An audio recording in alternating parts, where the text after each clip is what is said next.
Ay, magandang gabi mga friend. Marami na naman tayong topic ngayon. Puro mga kahihiyan, mga ganyan. Topic natin ngayon si Boying Rimulya. Ito, si General Torre. Topic din natin yan. Loren Ligarda, Kawatano. Marami tayong topic mga friend ha. Pero unahin natin si Boying Rimulya ha. Nagulat ako rito eh. Pakinggan nyo. Ngayon, nagtataka ako sa kanya, naging chief PNP siya, tumatakbo siya sa batas. Humarap siya. Ba't niya ginugulo yung mundo eh? Managot kasi yung mga gawain, sagutin mo yung mga, sabihin mo kung wala ka talagang kasalanan, harapin mo. Anong klaseng tao yan? Di ba? Ganyan ba dapat maging senador natin? Tumatakbo sa batas? Is that the hero we want to portray? Di ba? Managot siya. Teka, di ba ikaw nagtimbre ng may warrant of arrest na yan kaya nagtago? Pasalamat pa nga sa'yo. Ewan ko. Kaya 6 na buwan na hindi pumapasok yan dahil sa takot sa'yo dahil sinabi mo may warrant of arrest na siya Nung pa pala may warrant of arrest yan, November pa, tinimbre mo na sa kanya Tapos ngayon managot siya. Hindi ko na maintindihan sa inyo. Tuloy mo.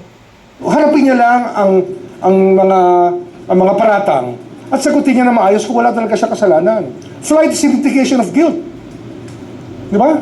That's a very basic tenet of criminal law. Flight is an indication of guilt. Ngayon, nagtataka ako sa kanya, naging chief PNP siya, tumatakbo siya sa batas. Humarap siya. Ba't niya Bakit nga ba hindi niya nahuli? Andiyan na sa Senado.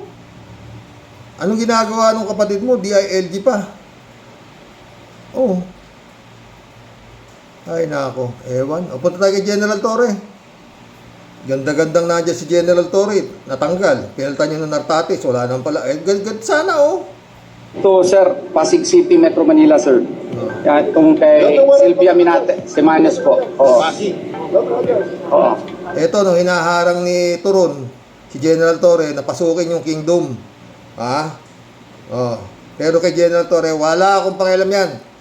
Basta ang trabaho ko, serve yung warrant. Hindi pa nakikita ni General Torre kung saan niya hahagilapin si Kibulog Hindi niya pa dahil hindi kagaya nito si Bato. Kitang-kita na nila na nandoon. Nagwawala pa, hinabol pa nga kung kay General Torre yun, siya ang magseserve ng warrant of arrest, hindi lulusot yun. Ganito ang mangyayari. Eto, kaharian pa ni Digong to pero hindi natinag si General Torre. At kahit saan namin pwede yan, kahit na yan ay Pasig. And elsewhere, basahin mo, attorney. Sir. Sandali muna, ma'am. Sige. Nag-usap kami rito na maayos. Sige lang po. Yes, ma'am. Sir, kasi ito, kasi ito, enclosed building. At attorney. So yung Ganito, address sana, sir. Ito, Address ganito. sana. Ito, attorney. Yes, sir. Hindi ito ang lugar para tayo magdebate. Yes, sir. Kung may reklamo ka, mag-hain ka na lang ng reklamo. Pero ngayon, papasok kami sa iyo at sa gusto mo. Pasig pa pala yung dala nila. Galing sa Pasig Regional Trial Court, yung hawak nila General Torre kaya nagreklamo si Turon. Pasig nga yan, nandito ka sa Davao. Wala akong pakialam, basta papasok kami. Okay? Ipaalam ko lang ito sana. Sige, ano gusto sabihin? Sir, ganito po, may certification po ang NBI, sir. Immaterial yung attorney. Na-serve na daw yung... May certification pa yung NBI na pinapakita naman nito si Turon. Wala yan, immaterial yan. Sabi ni, basta iseserve yung search warrant. Yung warrant of arrest kay Kibuloy. Alias warrant of arrest. Na-serve na daw. Immaterial yan. Akin na yung papel ko. Ito. Bibigyan namin kayo... Si Sylvia Semanes na ito, sir. Mag-usap kayo, attorney. Mag-usap kayo ng 30 minutes. Bibigyan kita ng 30 minutes dyan. Papasok kami sa gusto mo. So, ang plano mo talaga magpasok, whether we like it or not, even if ipakita namin tong certification ng NBI. Attorney, kung ito ay isang illegal na operasyon. Di, sir. Magreklamo ka na lang. Sige, magreklamo na lang kayo, ma'am. Hindi ito ang lugar para tayo ay mag-debate. Okay? Gusto nyo mag-debate, dalhin nyo sa korte ito. Sir, Okay? kasi may certification na nag-serve na po yung warrant of arrest. So, ang ibig mo sabihin, maski may certification ng NBI, sige, sabihin natin, mag-operate ka pa rin. papasok pa rin kami kahit na may certification ng kahit Ayoko na! Break na tayo! Naniniwala, valido ang warrant na ito. Sir, may Okay. address kasi Pasig City, sir eh. And Oo. elsewhere nga, attorney, basahin mo. Yung elsewhere po yung tao, hindi po yung Sabihin mo sa address. judge na pag reklamuhan mo. Basta may 30 minutes ka, attorney. Pag hindi, alas 5 papasok kami. So, ano mangyari dyan sa pagpasok? Papasok kami. Basta papasok kami. So, mas Attorney. sinabihan kita, sir, na may Yes. certification na. Yes. Tapos, Papasok kami. ang warranty po si Papasok ano po, kami. si Sylvia Attorney. Simanes lang po. Sige. Oh. Papasok ka. Sylvia Simanes Because lang. member nyo? Sir, wala po si Sylvia kasi dito eh. Oo. Sir, si General, Sir. Grabe, ang Senado na... Ganun. Pasig pa, galing pa sa Pasig yung warrant of arrest ni General Torre, ha. Kaya reklamo si Toron, ha. And elsewhere, nakalagay dyan, may certification kami, wala akong pakialam dyan. Immaterial yan. Magsampa kayo sa kaso. Basta papasok kami. Pero yung pasok nila General Torre, nun, mga friend, blind throw pa, ha. Kasi wala pa silang nakikitang kibulog, eh. Sabi nga nito, si Sayad, eh, nasa langit na raw si kibulog, di ba? Ang tanong dyan, mga friend, wala ba sinampahan ng obstruction of justice dyan? Ang daming pumigil kay General Torre dyan, kaya nga sila inabot ng 16 na araw sa Davao para arestuhin niya si Kibulog. Kung hindi pa nagbigay ng ultimatum si General Torre na binibigyan kita ng 24 oras, pag hindi ka lumitaw dyan, ibabaliktad ko yung kingdom na yan. 4,000 tao yung kasama niya. Kaya tinimbre, lumabas ka na ulol, hindi nagbibiro yan. Sabi siguro ni yung boss niya, nung nag-appoint sa kanya. Ganun sana. Kung si General Torre yan, ang nagsilbi niyan, yung warrant of arrest niya kay Kibulog, kay Bato, huli yan, maski nasa Senado pa yan. Kasi valid yung warrant of arrest niya, international eh, di ba? Nung sinilbi niya yung warrant of arrest ng ICC kay Digong, may nagawa ba sila Degra, sila Mildadea? Wala, pinosas niya si Mildadea eh. Kaya lang, hindi pa kinakasuhan ng obstruction of justice. Basta nakuha na lang General Torre. Ganun! Ano sabi ni General Torre? Hindi ito ang lugar para tayo magdebate. Basta papasok kami. Ganun na mag-serve ng legal na warrant of arrest. Eto ngayon. Harapin niya. Tumuko siya, sabi ni Boying. Nakawala na eh. Napaikutan ng kapulisan yung buong Senado. Nakapasok at nakalabas. Ngayon, ang sabi ni Trillanes, para madali kayan, magbigay kayo ng reward. Anak ka po dyan. Wala na yan. Sa totoo lang, mahirapan ho sila makuha yan. Si Bantag nga, hindi makakuha-kuha eh. Puro alam na namin kung nasaan ka. Puro ganun lang. Si Atong ang naman, motik na naming nahuli. Niloloko tayo itong mga to. Sa totoo lang, mga friend. Parang drama. Sarsuela. Tayo yung mga friend, si Bato, yan, tangin na. Mantangin mo. Wanted by the International Criminal Court, Ronald Bato de la Rosa, for crimes against humanity, including murder, torture, and other inhumane acts. Warrant of arrest number ICC-01-21. Date November 6. November 6, ito yung time na sinabi ni Boying, may warrant of arrest ka na. Kaya nagtago na yung gago, di ba? Height, approximately 5'8". May yun na. If you have information as to his whereabouts, NBI main office hotline, ayan na. ICC hotline, email, mga ano yan. Puta, lintik pala ano nito, no? Murder, torture, and other inhumane act. Yan, binasa ko lang. Ito si Loren Ligarda,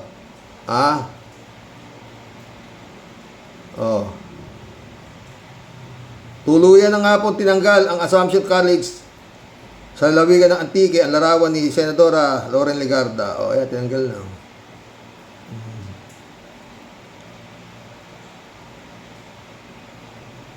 Yan o. Portrait ni Senator Loren Legarda sa wall of empowered woman of Assumption, tinanggal. Tanggalin na lang. Talanggalin na lang namin, oh. Oh. Kinahihiya na rin, oh. Ano, kinahihiya na rin siya nung Assumption Convent. Tanggalin mo namin. Kasi nakadikit na siya. So, ano? Nakadikit na po yung usan. Oo nga.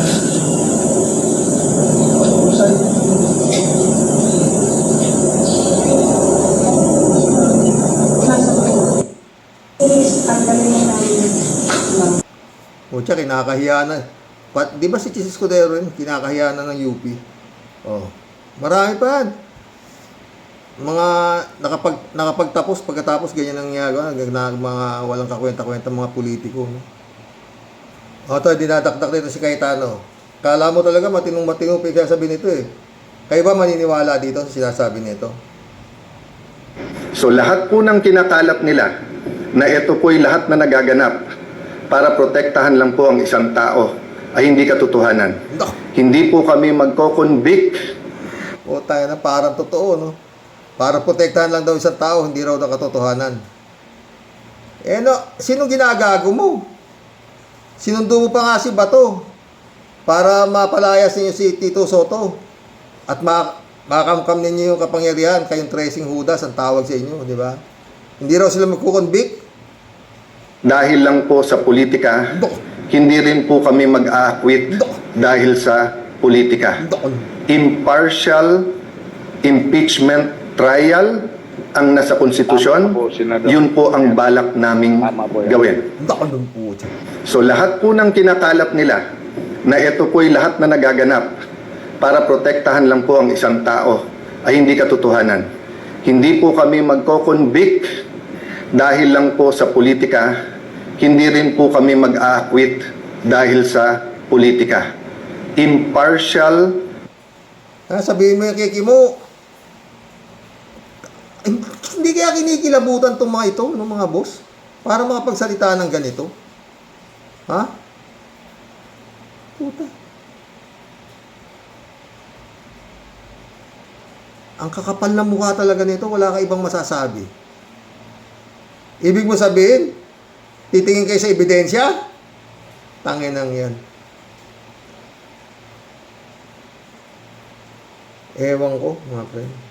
Pero isa lang masasabi ko rito, mga boss. Dapat gumalaw na talaga tao. Grabe na yung kahayupan to. Oo. Nantangin mo, para madali, boto na tayo. Ba pinakita ko si Kapon?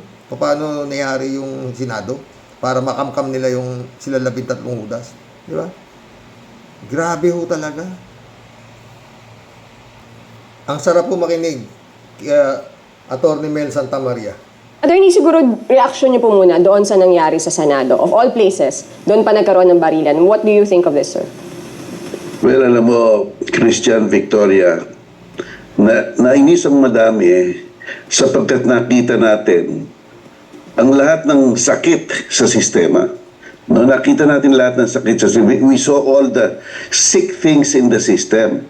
Number one, sa tingin ko nakita natin yung the powerful protecting the powerful. Oh, maliwanag. Number two, nakita natin yung kaisipan na para may feudal mentality na dapat pala nakakabit ka sa isang makapangyarihan para makakuha ka ng hustisya o kaya madelay mo ang justice. Diba? At number three, Yun ang maliwanag na nangyayari, mga boss eh. Kaya tayong mga ordinaryong maski na napakalakas ng kaso, kayang ilaglag. Dahil may kapit yung kalaban mo. No? Yan ba ang batas? Putangin na.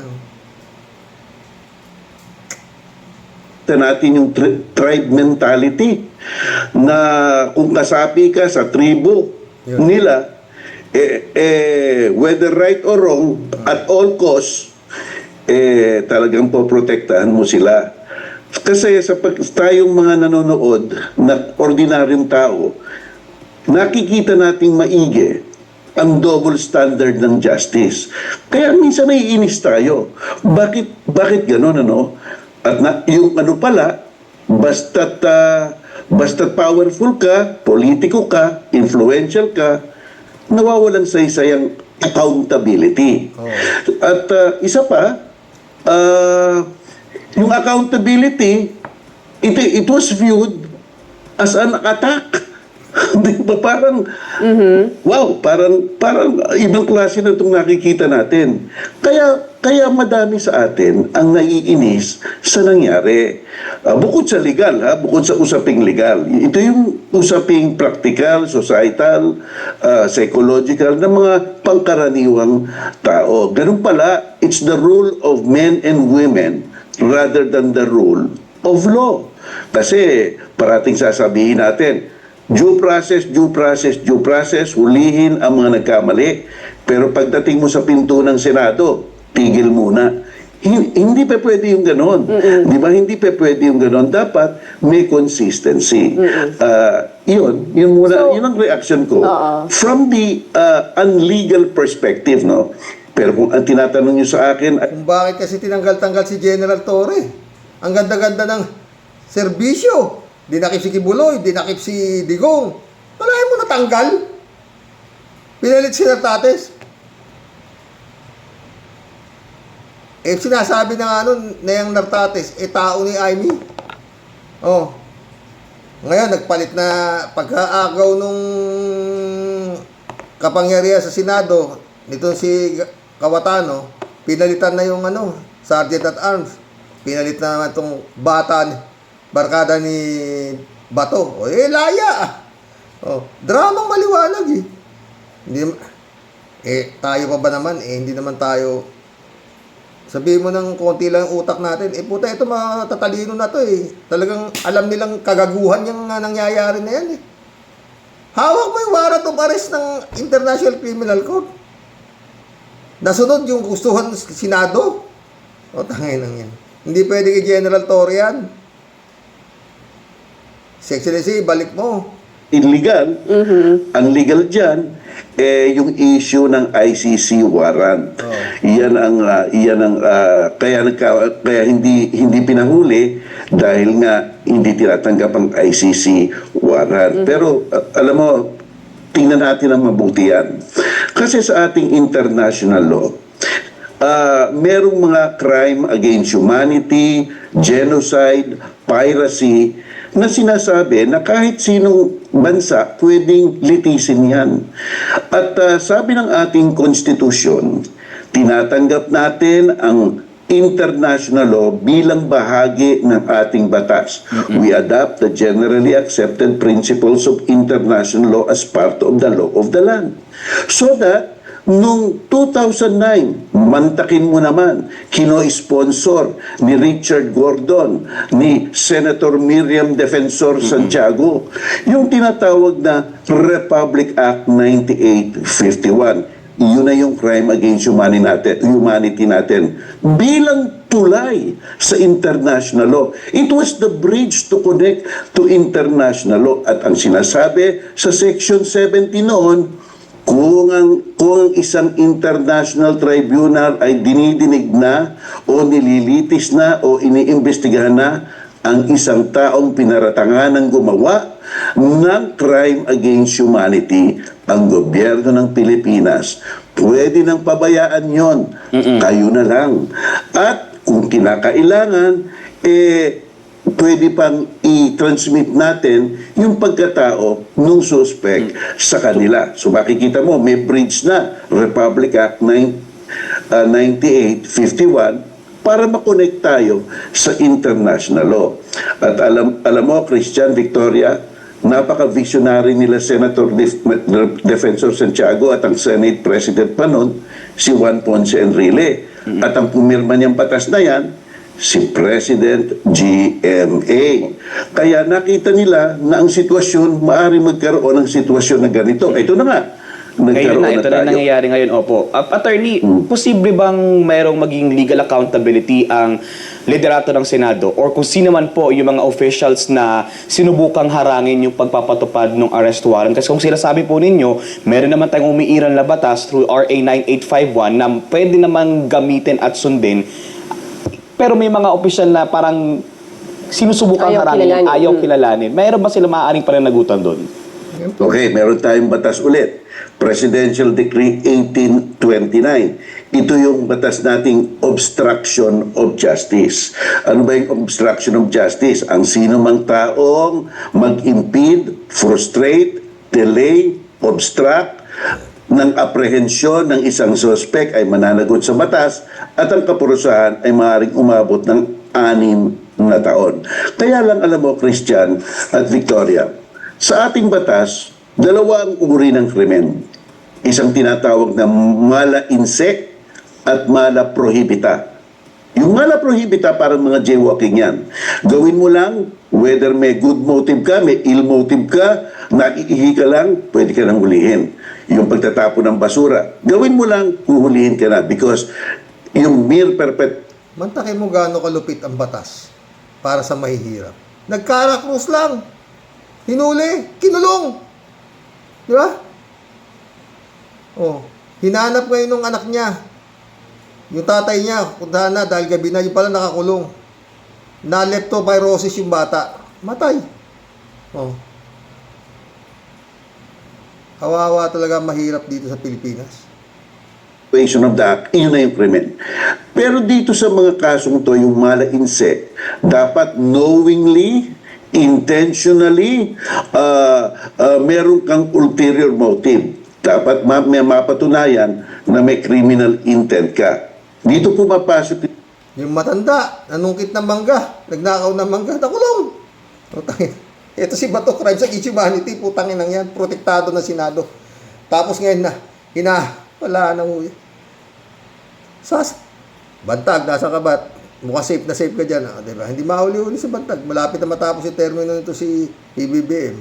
kasibihan, there is no crime when there is no criminal mind. At diyan pumapasok yung obstruction of justice. Kaya nga dapat ang narrative mabuo para masigurado kung papasok sila o hindi. Meron ba silang talagang ulterior motive? Talaga bang tunay ang kanilang pag-aakala na ito ay hindi warrant of arrest? At isa pa, sila ba ang naghuhusga kung warrant of arrest nga ito o hindi? So, iyon ang mga katanungan. At kung ngayon, kung masagot mo lahat yan, kasi ano na to? Krimen na to eh. Yes. Ang katapusan nito, kulong. Di ba? Kaya dapat maingat. Kaya dapat mapatunayan yung mga yon, may ulterior motive ba ito? Talaga bang ang punto lamang protektahan ang kasama nila? Kasi kung ganun lang, baka maaaring pumasok. Okay. Sir, you think na this was all done? Kasi di ba may mga nag-allege na baka staged para makaalis si Senator De La Rosa mula sa Senado. Do you think orchestrated yung barilan? And meron nga bang liability yung ilang mga senador, particular si Senator Robin Hood Padilla na umano ay kasama po ni Senator Bato nung umalis? Still eating your Particular si Senator Robin Hood Padilla na umano ay kasama po ni Senator Bato nung umalis. Yes. Okay, number one, sapagkat madami pa mga katanungan. Kaya nagugustuhan ko ating mga journaliste. They ask the hard question ngayon. Napapasigaw pa nga si Senator Cayetano, pero be that as it may, dapat talagang tanungin ang mga hard questions, no? At saka yung mga tanong nyo kanina, no? A hard question, that was the right thing to do. Kasi madami pa tayong dapat malaman. Kaya nga, because of the unclearness of certain aspect, at saka yung napaka-coincidental naman ang nangyari, talagang madaming rason para ang mga tao ay mag-speculate. Di ba? Talagang mukha at ang stage to. At kung titingnan rin natin yung ilang mga kwento, nag-drill ng wall, para bang nanonood ka ng pelikula na parang pumapasok sa ilalim, nagdi-drill para makapagpanakaw. Parang yun ang imagination mo. O kaya bigla na lang parang on the spot, So, almost sabay-sabay silang nag-Facebook page, di ba? Parang, o kaya, yung kanina, yung shots na pinag-uusapan nyo, sobrang dami. O ay ata yan. So, yun ang mga tanong. Yun ang mga tanong. Kaya tingnan natin, gustuhin natin ang narrative nito at tingnan natin ang husgado. Pero, hindi ko masisisi ang ating mga kababayan kung talagang iniisip nila ang stage nito. Ako nga, ang impression ko pa lang, sabihin ko lang, perception ko pa lang, impression ko pa lang, paratang stage to. Pero titingnan natin ang kabuuan ng final investigation. Ngayon, doon sa sinasabi mo, Victoria, na nakatakas si... Umalis daw. Ano po ba ang tama? Nakatakas o umalis? Kasi ang sinasabi nila, pwede naman, he is free to go daw po eh. Ayaw sabihin ni Cayetano na escape Ayaw alis na lang. Pag-alis na lang. Alam mo, Victoria, dalawa lang ang sitwasyon dyan eh. Either it is by design or incompetent ang mga gwardiya. Ibig sabihin ko ng design, orchestrated. Talagang kasi kung makikita mo yung chronology of events, di ba? Nagkaroon ng umaga, ng hapon, and then nagkaroon ng kaguluhan, and then nagpuntahan ng mga tao doon, and then natiugasay, nagkaroon daw ng negotiation, and then nung madaling araw, umalis. Paratang makikita mo yung dots doon. You can connect the dots, di ba? You can connect the dots. Ngayon, ito nga ang sinasabi ko. Kasi kung totoong may layunin na itakas yang si Senator Bato, at kung lumabas talaga na totoo na valid warrant of arrest na, kamukha ng dinedeklara ng DOJ ngayon, sa tingin ko lang, my opinion, maaring pumasok yan. Kaya lang baka naman ang narrative na to, pwede naman ganito Victoria, umaandar yung imagination ko sabi sa akin, gusto lang niyang dumaan sa restaurant O sabi niya sa akin, gusto dumaan lang dyan sa kanto, bumili lang ng kung ano-ano. Alam mo, ang dami pwede kasing kwentong gawin di ba? Para pakita na wala siyang ill motive. Alam mo yon. Pero tingnan natin. Pero on its face, looking at the chronology of events, connecting the dot, para atang tuloy-tuloy ang istorya. May narrative, di ba? Okay, so many questions, sir. Tingnan po natin ang mga mangyayari dahil nga may investigation ang iba-ibang agencies this week. Thank you so much po, Attorney Mel. Thank you po, sir. Till next time po ulit. Tsaka yung mga friend, no? May warrant of arrest ka, yun nga. Alam mo, nandun sa bahay, kautok-tok ka. Kung nakasara. Andyan si ano? Bakit? May warrant of arrest kami. Pag hindi mo binuksan to, gigibay na, pwersahin nila yun Kasi papasukin nila yung tao na kailangan ma-aresto. Ganun lang naman talaga Di ba? Panahon nga ni Duterte, wala nang arrest, binabaril na lang Di ba? Dagdag na natin ito si Professor Cielo Magno. Sino ba ang pinoprotektahan ng Senado ngayon? Hindi ba ang pansarili nilang interes? Pakinggan natin si Professor Cielo Magno. Alam niyo po, nakakalungkot talagang maging Pilipino, no? Hindi lang tayo nababaon sa kahirapan, mayroon pa tayong walang kwentang gobyerno. Bakit ba tayo hirap na hirap ngayon? Tingnan po natin yung liderato ng Senado. Sino ba ang pinuprotektahan ng Senado ngayon? Hindi ba ang pansarili nilang interes? Si Loren Legarda at ang utang ng anak niya, ang mga bilyar at ang tinatakasan nilang kaso sa Securities and Exchange Commission, ang mga senador na sangkot sa flood control projects. Sino ang pinaglalaban ng mga liderato ng senador ngayon? Mga kriminal, mga kawatan, mga kurakot. Sinasabi nila na naghihirap ang Pilipinas. Bakit kailangang litisin si Sara? Precisely po! Naghihirap ang mga Pilipinas dahil sa inyong mga politikong kawatan. Pero kami po, na naririto ngayon, naninindigan sa ilalim ng init ng araw.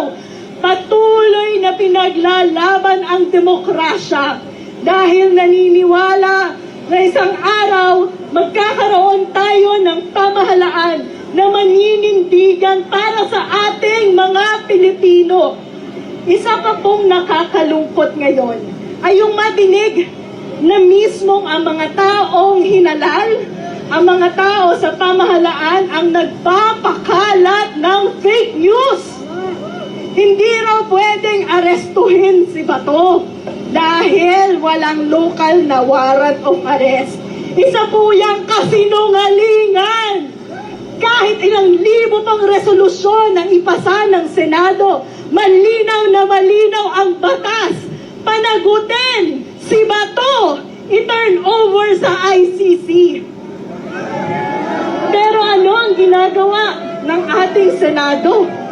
Mukhang pagbabayarin pa tayo araw-araw ng libreng aircon ni Bato. Staycation muna daw sa Senado. Ang sarap ng buhay, hindi po ba? Si Sara Duterte nagnakaw, may due process. Si Bato pumatay, pero magbabakasyon pa sa Senado. Pero yung mga biktima nilang na EJK, may katarungan bang nakukuha? Wala! Talagang maliwanag. Ay, mga boss. Yan na ho yan. Mukhang malabo pa ho yung sinasabing liwanag dito sa bansang Pilipinas. Mukhang malabo pa po yan. Sa klase ng takbo. Hanggang hindi natututo kung paano gagamitin ni His Excellency ang kanyang power sa tama, ay malabo eh. Hindi kong putangin eh, maski mali na eh. Kung bakit hanggang ngayon ayaw pang bumalik ni His Excellency sa ICC.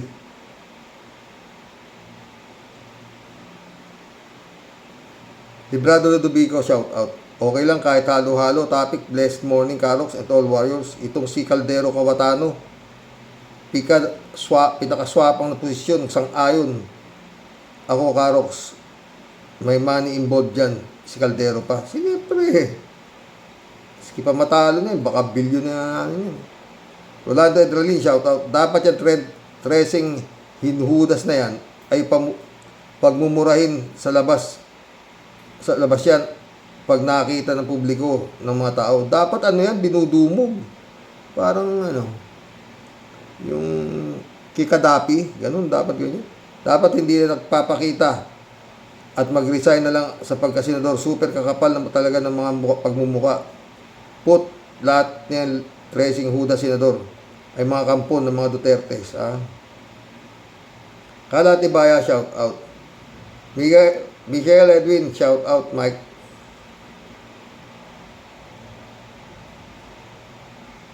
Rodelia Alpilor, shout out. Hello po, Sir Rox. Makikinig na lang muna po ako sa vlog mo. Daming ganap dahil sa mga kapalpakan ng mga asasinado. Kakahiya sila. Salamat, Sir Rox. At ingat po tayong lahat. God bless po. God bless, Rodelia. Chupista Bunao, shout out. Good evening po, kuya, at sa mga warriors. Ay, kuya, sino ba po ang di mapapamura sa gahaman, sa kapangyarihan, at sa kaban ng bayan? Mr. PBBM, tanong lang po, mahal mo po ba ang mga Pilipino? Mary Lebron, shout out. Ted, shout out. Payo lang ba to? Sumuko ka na. Bago pa lalong magka-leche-leche ang buhay mo, leche ka. Hindi na susuko yan. Planchado na eh. Hintay niya makabalik si Sayad. Oo, malapit naman eh. Kampanya naman ng kampanya na eh, di ba? Di ba, Garcia? Walang batas-batas kay Sayad. Tingnan natin itong darating na trial dito sa Senado kung paano mo paiikutin ni Caldero ang bunganga. Ted, hindi sila ang kursunada ni BBM para sa gabinete niya. Ang kailangan niya, mga DDS tulad ni Ramulya, Nartates at iba pa. Tignan mo si General Torre kung paano nila sinipa. Ayan, dumadami na mga pugante. Ted ulit Sumama pala loob ni Mike Abe nang sabihin ni BBM walang instruction mula kanino man na huliin si Bato. Ewan ko saan. Oo. Ano to si Excellency na ito? Nilo Fernandez, shoutout. Kumukulo ang dugo ko pag nakikita ko si Kawatano sa social media. Itong nakalipas na 2 araw, puro bunganga ni Kawatano ang nakikita ko. Parehas tayo, parang pit ng manok, walang pahinga. Nakakabisit. Tapos si BBM, tahimik pa rin. Dapat tanggalin na si Rimulya at Nartates. Pastor Joffrey, shoutout. Wala kang kwentang tao, John Wick, Rimulya. John Wick ba? Akala ko John Wick. Jane Labayna, shoutout ha. Maliwanag naman Sir Rox na obstruction of justice ang ginawa ni Caldero. No one is above the law. Kahit pa sa Senado, the authorities went to the Senate to serve Bato. The right thing to do is surrender Bato to the authorities. Now, kung nangkaroon ng mishandling, then pwedeng magreklamo ang Senado sa otoridad. Ngunit wala silang karapatang protekta si Bato na may arrest warrant. Tayo.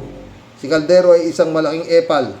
Now, para lumabas na malinis siya, kunwari galit siya, may papukpuk po sa podium. Talaga, may papukpuk pa. No? Kala mo talaga, totoo po tayo na. Jane Labay na ulit. Tignan mo, Xerox. Sa dami ng mga putok ng baril, ni isa walang tinamaan. O yun nga.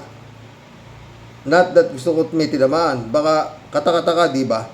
Kasi calculated ng USA ang direksyon ng mga baril dahil kung makatama sila, another problem na naman. Sino ba director nito?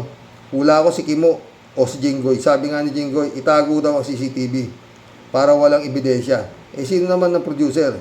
Your guess is as good mine too, di ba? Wala na. Buti kayo dyan, wala kayo dito eh. Pero salamat naman sa inyo. Kasi paano talagang interesado pa rin kayo sa nangyayari dito sa ating bayang Sinilangan, no? Ay, nako. Tuloy. David Alin Mendoza, shoutout. Good evening po, Karox. Wala na po tayong maasahan sa Senado para sa impeachment ni Inday Sayad. Sigurado po, acquitted sa lahat ng kaso si Sayad.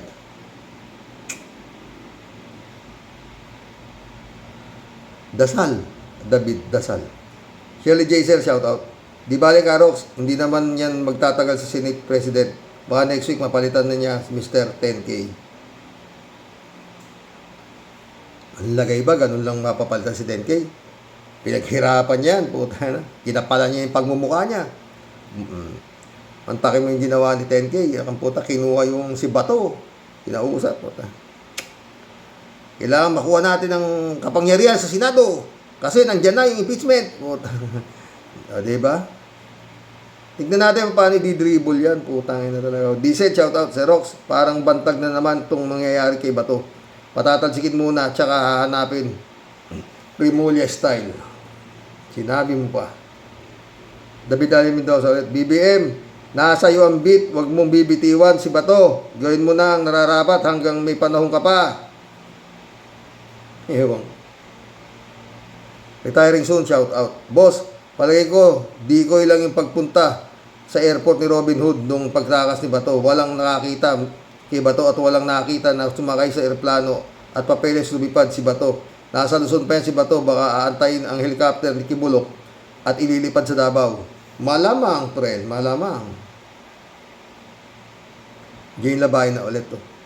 Xerox, sinong gunggong? Nakapagsalita tuloy ako ng gunggong. Ang maniniwalang walang CCTV nangyaring baril ng Senado, wag nga sila. Don't ask, Xerox. Ang Senate building ay tatad na CCTV kahit ng sulok pimwesto, hagip ka ng CCTV. Basta mga building ng gobyerno, lalo na sa Congress, Senado, Malacanang. Di ka makakalusot yung alibay na yan, walang CCTV. Hindi tayo ang niloloko nila, kundi sarili nila. Mga salot ng bayan. Totoo yan, Jane. Pastor Jun Lagon, my friend, shout out. Dolor Garcia, friend namin Bingson. Eman Escalona, shout out, mga friend na. Jane Labay na. Xerox, si Caldero, ang arkitekto ng lahat ng ito, tapos blaming the minority, talagang kapal face. Igalang daw ang minority dahil siya daw ang bagong SP. Paano ka igagalang? Ikaw ang numero 1 bumasto sa Senado, basta DDS, walang GMRC. Totoo yan. Ikaw nagprotekta kay Bato, ikaw nagpaiwan sa Senado. Sabi mo wala nang meeting kasama ang minority, kaya umuwi na sila Tito Soto.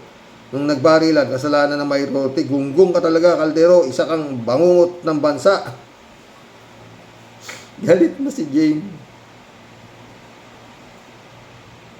Jane ulit oh. Xerox, ganito lang yan. Caldero, sinungaling yan si Matibag. Kayong mga media, andun kayo.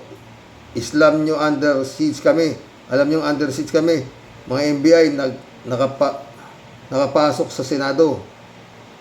Mga sinungaling kayo, nagsasabi ako ng totoo. Lahat ng may kasalanan, mga sinungaling, siya lang ang nagsasabi ng totoo. Ganun nga kagaling yan, putang na yan. Parang si ano nga rin. Parang si Digong. Oh, ganun din.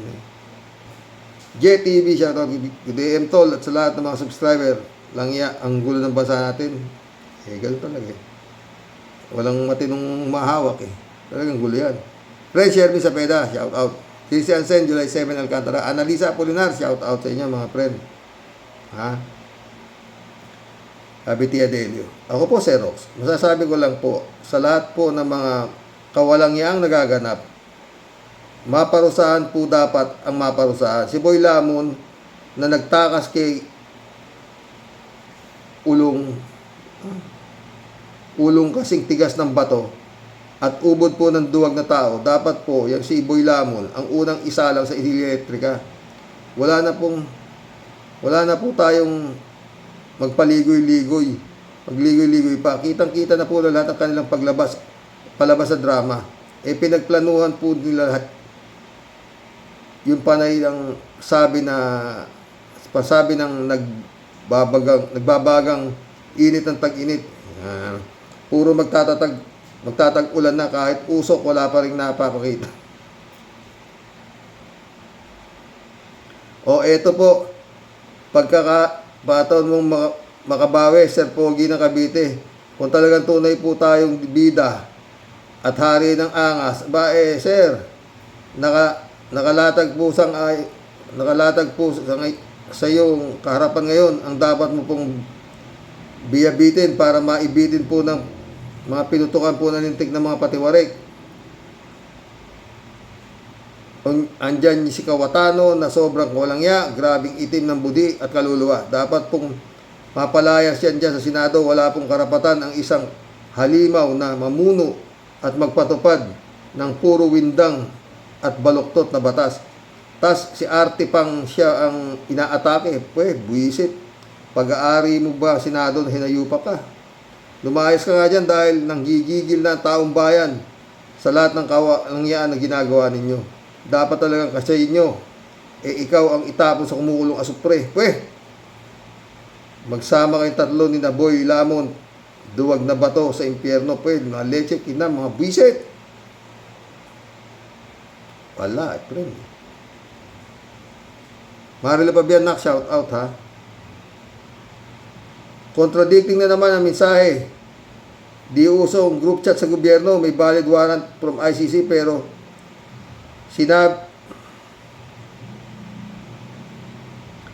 sinabi hindi andun ang presensya sa Senado ng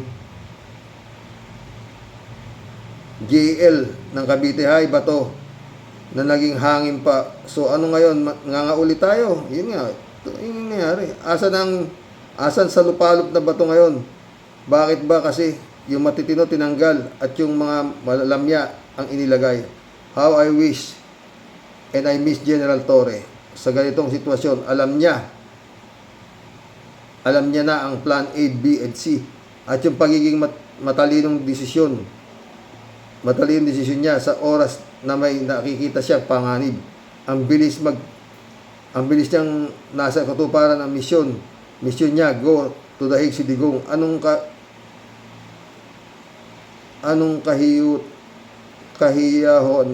kahiyahan inabot natin sa mundo. Kahihiyan ang inabot natin sa mundo. Mga senador pa kumukupkop at nagtakas kay Bato. Huli po sa CCTV. Si Robin ang nagtakas. Kaya nararapat lang na parusahan ng mga senador na ito. Super bagsak ang kalidad ng ating Senado. Mabuti na lang may ilan pa tumatayo sa kabutihan. Let's pray. ASAP on Monday, mapalitan na ito si Caldero Kawatano sa pagsisimula ng impeachment trial. Ha? Sa Lunes daw siya magsisimula ng anong gago. nang magkukumbin na raw siya sa Lunes Inang. Umpisa na raw niya yung trial ni Sayad, sabi niya Eddie Luna, shout out. Hello, Karox. Magandang araw sa inyo dyan, o gabi, Karox. Yung kaguluhan dyan sa Senado, ang punot dulo niyan ay kagagawan ng hayop na si demonyo at demonyo si Cayetano. Pinilitaw nila si Bato para maluklok siya maging Senate President. Talagang kahit nababuyi nila ang Senado, okay lang sa kanila dahil ang plano talaga nila pagsisara ng magnanakaw ang lilitisi sa Senado ay acquit nila yan talaga. Plano nila. Kaya pilit nilang kinudita si Tito Soto na walang hiya talaga mga peste at 13 Hudas senador. Kahit pa pagtawanan ng buong mundo ang Senado ng Pilipinas, okay lang kanila basta masagip nila ang putang ng mga Duterte. Mga walang hiya, ang mga hayop na 13 demonyo. 13 demonyo na yan. Takipan sila, kampihan ang mga Hudas na yan. Sana mawala na ang mga yan sa Senado. Yan ang nagpapahirap sa bansang Pilipinas. Salamat, Karox, hangad namin. Sana lagi kang nasa mabuting kalusugan. Kayo rin mga ka-warrior. Sana parati kayong nasa mabuting kalusugan. Eddie Luna ulit, buti ginano ko. Karox, sana huwag munang gawin ang impeachment sa Senado habang si Cayetano ang Senate President. Sana i-hold muna nila Atty. Luistro ang hearing ng impeachment. Na magnanakaw pag napalitan na si Judas na Cayetano, saka na lang ituloy impeachment. Salamat, Karox. Mabuhay ka lagi. Eddie Luna ulit. Tama, Karox. Sabi mo, umaandar ng pera dyan kahit nakahihiyan sa buong mundo. Ang mangyari, walang pakialam ang 13 demonyo at mga Hudas, binaboy nila Senado at inilagay nila sa kahihiyan. Saan ka nakakita isang senador na may malaking kaso at wanted sa ICC na nagkakandara pa sa pagtakbo upang takasan ang batas? Salamat, Karox. Yun nga, dito na sa Pilipinas. Mission accomplished, mga boss. God bless pa rin. Ay, Pilipinas. Malayo pa tayo, mga friend. Malayo pa ito sa liwanag. Milagro pa ang kailangan. Lord, good night. God bless.